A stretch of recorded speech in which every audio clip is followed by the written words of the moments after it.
In today's video, I'm going to teach you how to add and fine-tune a glow effect on your footage using the glow node. We'll start by bringing your clip into the project with a read node. Think of the read node as the gateway to your media.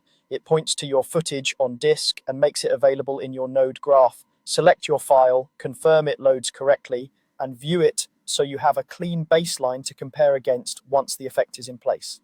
Next, add a glow node. You can find it by searching in your node menu or toolbar.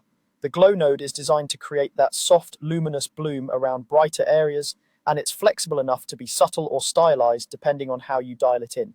Now connect your footage to the glow node. If your read node is feeding the viewer, simply insert the glow between the read and the viewer, or connect the output of the read node to the input of the glow and then pipe the glow to the viewer. You should immediately see a default glow take effect. Let's tune it, starting with size.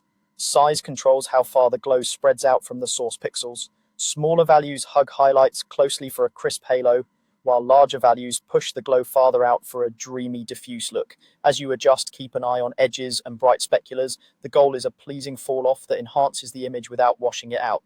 Next, adjust brightness to set how strong the glow appears. This is the intensity of the effect. Increase it to make the glow more pronounced, or reduce it for a gentle sheen. If you notice highlights clipping or losing detail, back it off slightly.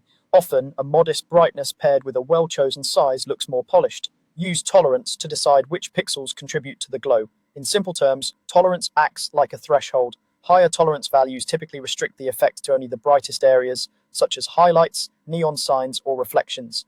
Lower values allow more of the midtones to participate, which can make the frame feel hazy.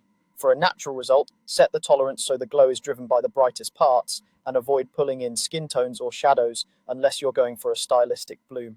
Finally, preview the result in the viewer and toggle the glow on and off by pressing D. This quickly disables and enables the node so you can compare before and after. Look for improved highlight roll-off and atmosphere without losing